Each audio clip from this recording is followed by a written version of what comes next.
Aussi, hier, j'ai eu un de ces crashs mortels. Je vous ai dit, Zizou, j'ai ramené du Bonjela. Bonjela, c'est, vous savez, qu'est-ce qu'il y a en fait? C'est le Dolodin, les filles. Attendez. Donc, du coup, les filles, je me suis réveillée genre hyper tard, genre vers midi. J'étais off, j'étais KO, j'avais la, vous savez, la tête dans le cul, le visage grave gonflé et tout, parce que j'avais pas dormi la veille. Donc voilà, là, je vais préparer le petit comme ça, au moins on profite de notre dimanche. J'ai trop pris le dimanche, vous savez, là, vraiment. Ouais, Zizou. J'ai mis mon ensemble, je vous avais dit qu'il était transparent, mais en fait j'ai trouvé une solution, du coup j'ai mis un legging en dessous. Voilà, c'est quand même un petit peu transparent, parce qu'on voit un petit peu l'étiquette derrière, mais en vrai ça va, c'est mieux quoi. Et il est trop joli l'ensemble, les filles. J'aime trop.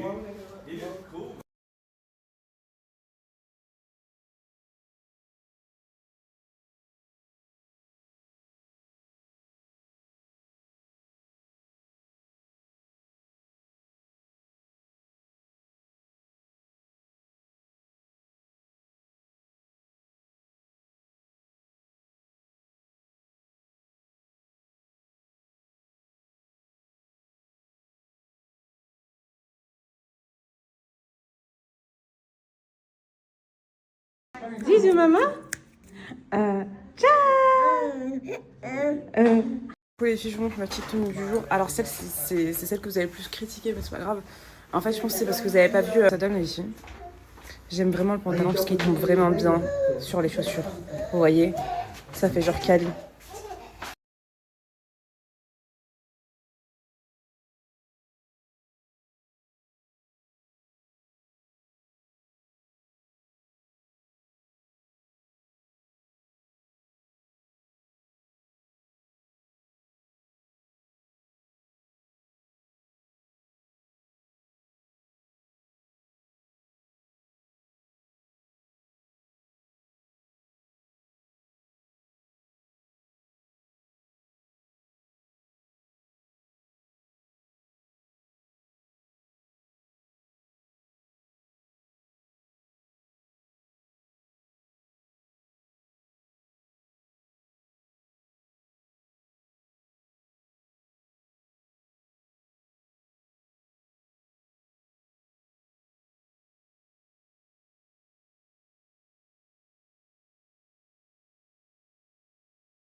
On s'est réveillé un petit peu tard aujourd'hui, les filles, donc là on va aller faire, je crois, on va aller dans une salle d'arcade avec des jeux laser et tout.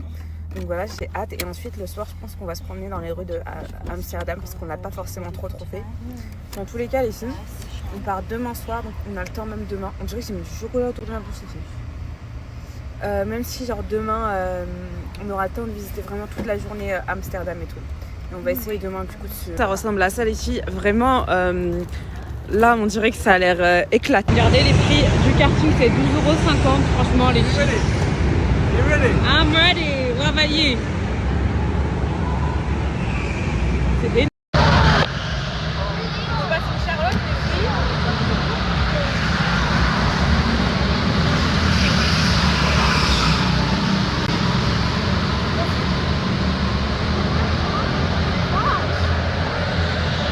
Ça me rappelle quand j'étais à l'hôpital, j'avais accouché les filles.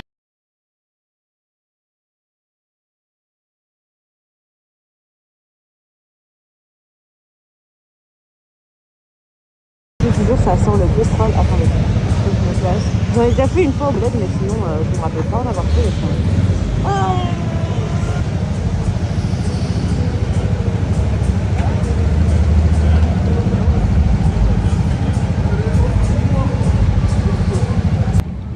Bon,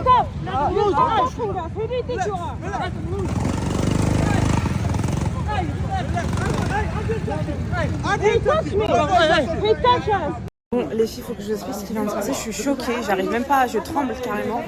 En fait, vous savez, quand on fait du karting, il y a eu une collision simple, il nous dit de s'arrêter. Il faut savoir qu'ils sont très agressifs, mais une agression, je suis choquée, j'ai jamais vu ça de ma vie. Le mec, il nous parle comme si on était des chiens. Stop, fucking stop, fucking stop, fucking stop. Je dis, ok, you have to relax. We're not your child, we're not your dog, we're not anyone's, to talk to us like that. Like, genre, je suis en train de parler anglais comme si vous comprenez. Je dis, mais vous êtes personne, genre, vous n'avez pas à nous parler comme ça, comme si on était vos chiens, vos enfants ou je ne sais quoi. On a compris, on est des humains, si vous nous dites de stopper, on va se stopper, vous inquiétez pas. Le mec, il est comme ça, lève-toi. Ouais, stand up. Et il commence à me toucher, les filles, genre, il commence à me dire, je dis, par contre, là, vous allez vous arrêter, vous allez pas me toucher, ça va pas ou quoi?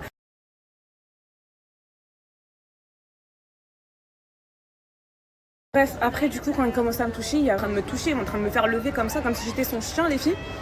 Et lui dit, ouais, vous faites quoi et tout, vous touchez pas les gens comme ça et tout. Il commence à agresser mon mari. Il commence à lui rentrer dedans, en mode pour être autant agressive. Mais je suis choquée, les filles. Je suis choquée, ça allait se taper là actuellement pour une collision dans un karting. On est au karting. Vous allez rire parce que juste après, il y a un responsable, donc la responsable du magasin qui est venue. On lui explique la situation. Comment tenir mon mari comme ça par le cou. J'étais choquée, enfin, c'est une vidéo qui est choquante, je suis désolée. Là, surtout que là, on n'avait rien fait, on avait juste demandé à ce qu'il nous parle pas mal et à ce qu'il ne me touche pas. Parce que le mec, il est quand même venu. Donc on lui explique ça, etc. Dans la vidéo, on le voit le tenir comme ça par le cou. Elle me fait commencer à dire... Oui, il ne t'a pas touché. En fait, elle commence à littéralement le défendre quand je lui montre la vidéo, parce que la meuf, elle avait extrêmement chaud, elle était comme ça. Quand je lui montre la vidéo, elle me dit oui, il t'a pas touché, etc. En fait, elle était en train de me faire passer pour une menteuse et de me faire culpabiliser. Elle commence à parler en bégayant, en mode littéralement le white woman tears. Vous connaissez ça? Wallah, c'est ce que je viens de vivre. C'est ce que je viens de vivre. Je leur ai dit, j'ai dit à mon mari, j'ai dit à ses cousins. Les gars, ne parlez pas parce que ce genre de femmes, c'est des femmes qui sont très dangereuses. Vous êtes 4 mecs marrons. Voilà, vous êtes marrons. Vous êtes des brown man. Vous allez jamais jamais passer pour... Parce que la manière dont cette femme est en train de se victimiser et d'essayer de défendre son membre du staff qui a littéralement agressé mon mari... Je lui dis quoi? Je lui dis, écoutez, venez, on va voir tout de suite les caméras et vous allez voir s'il m'a pas touché. Non, mais même s'il m'avait pas touché, les filles, est-ce que c'est une raison pour prendre un autre client comme ça? Parce que moi, mon mari, il a rien fait. Il a juste dit, par contre, tu la touches pas et tout, nanana. Et le mec, il commence à dire, tu vas faire quoi? Tu vas faire quoi? Il lui rentre dedans, il le prend comme ça. Et c'est à ce moment-là que c'est parti en couille. Vous imaginez? Et encore, là, mon mari, franchement, il a été très, très correct.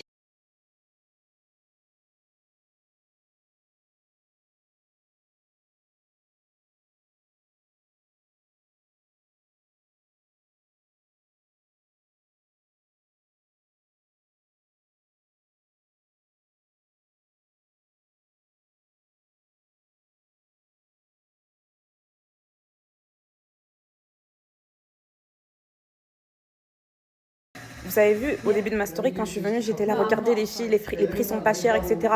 J'étais une cliente comme les autres, j'ai partagé mon expérience, j'étais là à partager, qu'on me paye ou pas. Je suis une personne, moi je partage tout le temps, tout, je partage les filles. Mais vous voyez le fait que je suis partie en tant que cliente et pas en tant qu'influenceuse, la différence de traitement qu'on reçoit, et c'est ça que je déteste dans ce monde-là, parce que ce karting-là, on l'a trouvé sur Internet parce que des influenceurs l'ont partagé.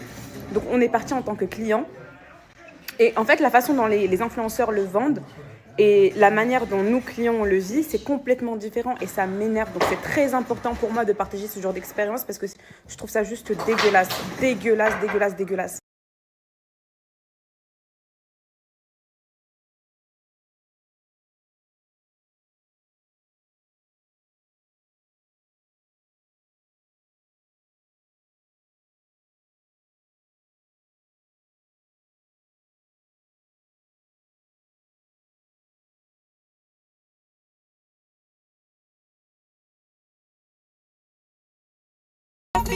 Mais c'est pas mon délire. D'après les rumeurs, tu m'as eu dans ton lit.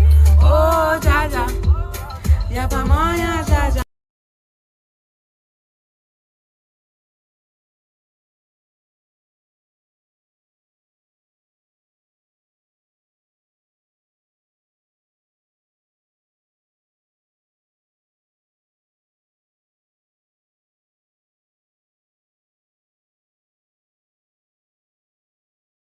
That's actually so beautiful. Donc là, les filles, on est à Haarlem. C'est appelé, on va dire, Haarlem is called like the small Amsterdam, right? Small Amsterdam. Ouais, le petit Amsterdam. Et c'est trop joli, vraiment. C'est une ville qui est un peu plus traditionnelle, genre. It's more traditional city, right? Yeah, it's more less touristic, more like this is an old. I think it's a church. Yeah. Old church. Mm. Very beautiful. Mm. And these are all like old buildings. It was a art hall. Ok, donc ici les filles, on a vraiment le côté plus traditionnel. Vous voyez, c'est pas très moderne contrairement à Amsterdam. C'est une ville qui est un peu plus ancienne, on va dire. Oui.